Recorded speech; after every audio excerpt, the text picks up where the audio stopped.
Welcome back to another conversation with the brothers of Too Complex. We appreciate you for viewing this video. We think you're going to love it. Before you get into the content, make sure you hit that like button, hit that subscribe button, and hit that notification bell so you miss none of the bangers that we drop every single week. We appreciate the love. God bless. I came across something. I don't know if you've watched this podcast often, but the Flagrant podcast, right? Mm-hmm. The Flagrant podcast is a podcast that gets a lot of flack because Andrew Schulz, who's a comedian, but he is the owner of the podcast. He runs the podcast. He's the host of the podcast. He's sometimes controversial, says things that a lot of people don't want to say, especially within his comedy Controversial act. in what sense? Because I don't watch that podcast. Well, he's controversial in the sense of he says a lot of racy. His jokes are racy, but they're relatable. You know what I'm saying? Like he plays on race a lot. He plays on because he's a white guy, but he plays on race a lot. He plays on the black and white dynamic. He plays on a lot of the inclusive jokes as far as the LGBTQAI plus community. I'm gonna make sure I get all of those in there. But he plays on a lot of he plays on a lot of controversial jokes, but he makes them make sense, and it's funny enough to where people can relate. So his podcast gets a lot of flack in a sense because he started off very, very humble in a sense, but then once he started to blow up a little bit with the comedy acts, he started to get real arrogant, and some of his interviews would be. They would be kind of awkward, and I don't know. It's just kind of weird. I watch it sometimes. Yeah. But the case in now, point, is this the one? Is Charlamagne a part of this? No, but he was on the podcast before, but he's not a part of the podcast now. Yeah. I got you. Okay. So he the case in point, the one he had with DJ Academics. I know I bring him up a lot, but I know we don't really fuck with act like that, but. The interview was just real awkward and real like cringy because of how Andrew Schulz acts now compared to before with his guests. But either way, that's neither here nor there. The rapper / singer Russ came onto his podcast here recently, actually a few days ago, and he was talking about the industry and how the streams. How the business of streaming, as far as like Spotify, Apple Music, and those types of outlets, how that's changing because now that people don't buy albums anymore, the streams is what really make the artist the music. And he's saying making the money. Yeah, is that what did I say? You said music. Okay, yeah, the streams was really making the money. Correct. So so. He's saying that these labels in the industry boost these streaming numbers for certain individuals, because if you already have a number one and you're at, say, 500 million, 500 million streams, organically, what's another 400 million to boost it and make it that number one song? D-Lo, my question is, do you believe that this is going on? And if you do believe it, how long do you think this shit's been going on? So I 100% believe this is going on. To get direct to your question of how long, I want to say at least the last 5 to 7 years for sure. Might even be before that. I mean, because you got to think about it, like you just said. I think it's more widespread than just big name or big songs that we know and hear of. I think it's across the whole industry, and because they're incentivized to do so. You pay a little bit in the front end, get a lot on the back end, right? So if you're paying, and how they do this is they go to what is called stream farms, and what a stream farm is basically facilities that have tons of devices, whether that be cell phones, iPads, or tablets, computers, and they just stream or play the same thing over and over and over to make it look like it's multiple users listening to that, and they do it for hours upon hours or a certain amount of time, and then right, and then they shut it off, right? And so during that time, they get however many number of streams or views that they need to reach a certain number. And then once they reach that threshold, they cut it off, or because these people, the labels are paying for this, or content. We can go into that a little bit too. Content providers, content creators are paying for these, and so once they do that, they get what they need. And so for instance, I think Spotify pays 15th of a penny, something like that, for every stream that they get. And so you got to have a certain amount of streams in order to get. Well, I don't even know. Russ was saying like that is how they get their money. What he was saying, and then he flipped around and said the streams, you got to have 1,000 or 1,000,000 streams to even make $1,000 or something like that. So it says the payment for 1,000,000 streams on Spotify can vary, but it is generally estimated to be around 4,000 to 7,000. This amount, 4,000, however, is split between streaming platform and the rights holders. Yeah, right, exactly. So that's what he was saying. He was saying for the artists that actually created the music, 1,000,000 streams, they only getting about maybe $1,000, $1,500 for that. So you can only imagine for them, they're really incentivized to get those streams up because, like you said, their money is coming from streams. But that's why a lot of them stay on the road, because you can make more money per show than you would for streaming your music. Mm-hmm. And I mean, it's just widespread, man. I mean, evidence of this would be last year. I think the end of last year, I remember Spotify putting out a public statement saying that they would charge labels $10 a song if they found out that they had fraudulent streams. And this was the crazy part. The fraudulent streams, they said if they found that they had more than 90% fraudulent streams. So you got to think about that. If you're going to go so much as say 90%, that's a big number. That's a huge number. You're saying almost 100% of somebody's streams is fraudulent. And that's when you're going to say, all right, we need to charge them. So it's definitely widespread. Everybody knows it. 100%.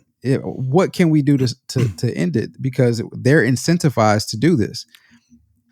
They are incentivized to do it. And what really brought that conversation up was that Andrew Schulz asked Russ the question. He said, how are they tricking us? He said, because I see these people go crazy on these streaming platforms. And he was like, album goes number 1, but they can't fill up a show. So he was like, to me, the math ain't mathing. So Russ goes into it and says, it's a real thing. He said, here's the deal. When you talk to these people, because I've talked to these people, because I've been like, what is this?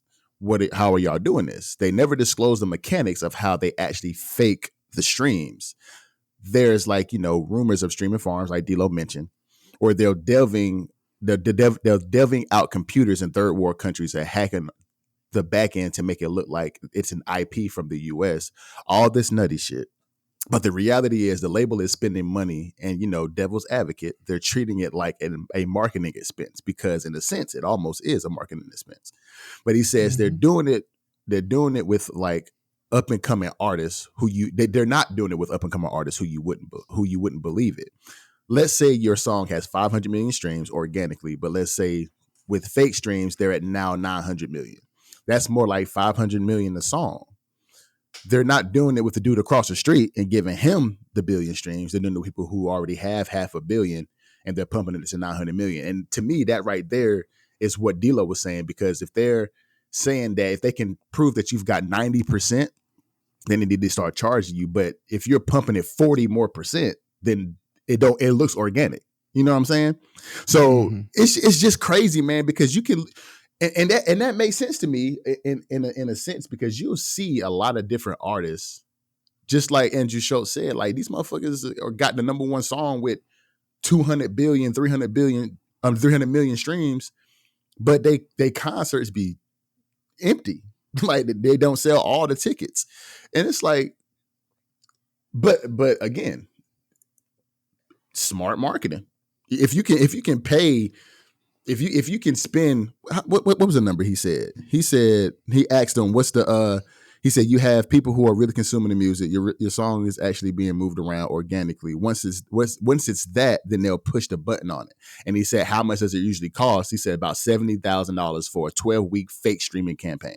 So if you could spend 70 grand, that's you know what I'm a drop saying? in a hat. That's a drop in a hat for some of these production companies, bro. Like they don't, you know what I'm saying? 70,000 and you're all eye. For sure. He said 70 grand might bring you 200, 300 million. That's a drop in the hat. So let me put in, and this is why a lot of artists say that they are broke now also, and they have to stay on the road because like labels will do stuff like this and, you know, pump $200,000 to stream farms and to get streams up. But that comes, most of that comes out of what the artist owes. And so like the split that they have is gone because they trying to help pump that song up.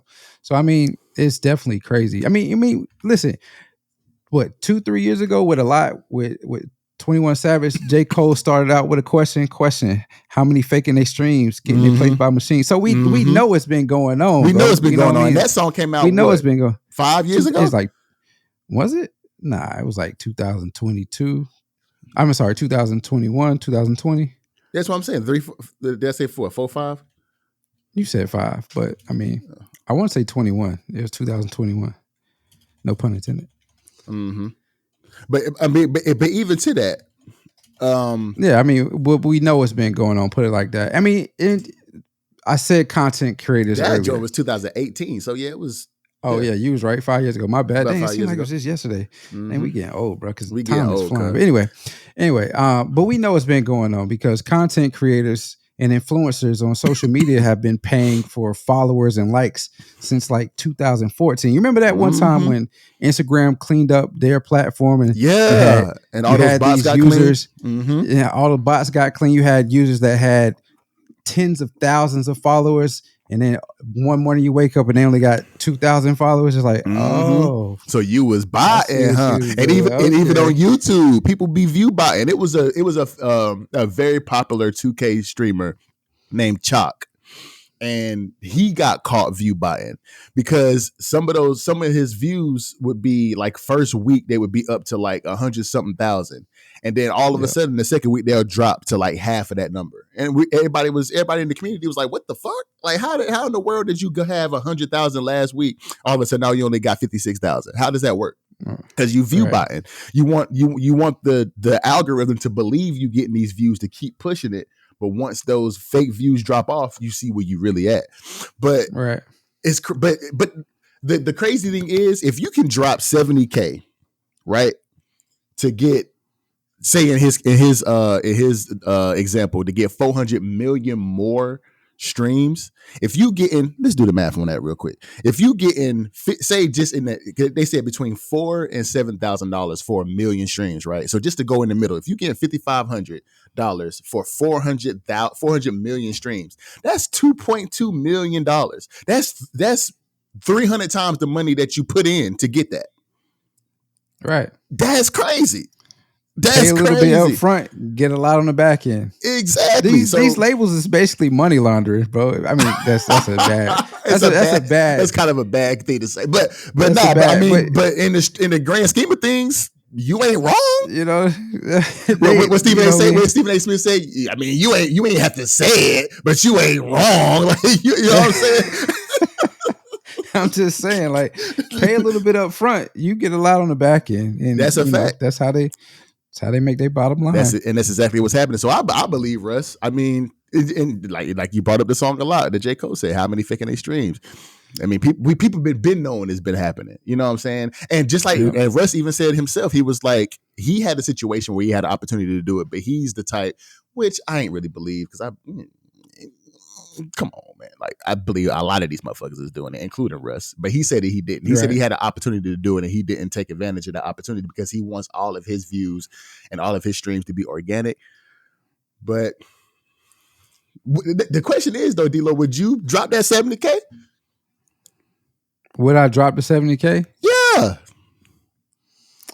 Or would you want to be like Russ and get it all organic? Would you want to be that type? I mean, if I didn't have to, so you put me in a bad situation because we are content creators, right? And so I'm not gonna say yes, I would do it, but I definitely would think about it because like I said, you pay a little bit on the front end. If I had $70K to do it, I definitely would think about it, because if Yeah. I'm gonna get a reap a lot in the back end, If you can throw it's worth 70K at it. it and get 2.2 million, Yeah, I mean it's worth it. all that 2.2 ain't gonna be yours. So somebody got to go to the label, depending on what your percentage is. But Yeah, somebody like Russ, who's independent and owns it and owns everything, he would get that 2.2 million back. yeah, yeah. I mean, it's definitely worth it. But then when you don't pay it and you're not getting what you What you think? are What you feel used to like? Yeah, getting, what you yeah. thought you was gonna get without the stream farms and those fake streams, it's like, I don't know. It just, I guess it depends on the person. If you're like, well, I got mine, I'm good. Which a lot of these up and comings, it happens. They get them a hot song, it streams crazy. They go on tour, and they get a little bit of money, and then you don't hear from them again. But if Right. you somebody established, and this has been happening to you in your career for quite some time, and then like you just say, all right, yeah, let's not do it this time, and then you don't get the response that you thought you was gonna get, it could be hurt your ego, and then 5 years you're gonna be loving hip hop. That's a fact. That's a fact. I mean, me to answer my own question, I think I'm in the same boat as you. I think I would. I think I wouldn't want to. I think I would want to get mine organically as well. Because because he said that they only pumping the ones that already got the mainstream success. They only pumping, and I'm not saying that this has happened before, but we can all speculate. But they're only pumping the likes of like Drake or your Yeah. Nicki Minaj's or people like that who already had the mainstream success, whose songs are already getting millions and millions of streams. But my Mm-hmm. thought process is like, if I already got 500 million streams, why would I pump it to 900? But I guess just like you said, it's like, if you got 500 million streams and you are, say, 200 million away from being the number one song on Spotify, then you can pay that 70K to get that 400 million, and now you're number one by 200 million streams. Yeah. So I mean, I Yeah. guess in that industry, there's some, you reap the benefits from it because you have the number one song now or number one album now. But It could I don't also know. be different incentives in the contract too. Like if you get a number one album, you get this type of multiplier for whatever, or True, if true. you have this amount of streams, then you get XYZ included in your contract now, or you get more of the cut and what I mean. So, or looking at it from a label standpoint, it just brings in more money for them to where they can go and try to look for more artists to bring onto their label and become an even bigger label and engulf other smaller labels or be a part of something else. So I mean, they're definitely incentivized in multiple facets to do this. Is it right? I mean, Depends on where you it's like stand morally, honestly.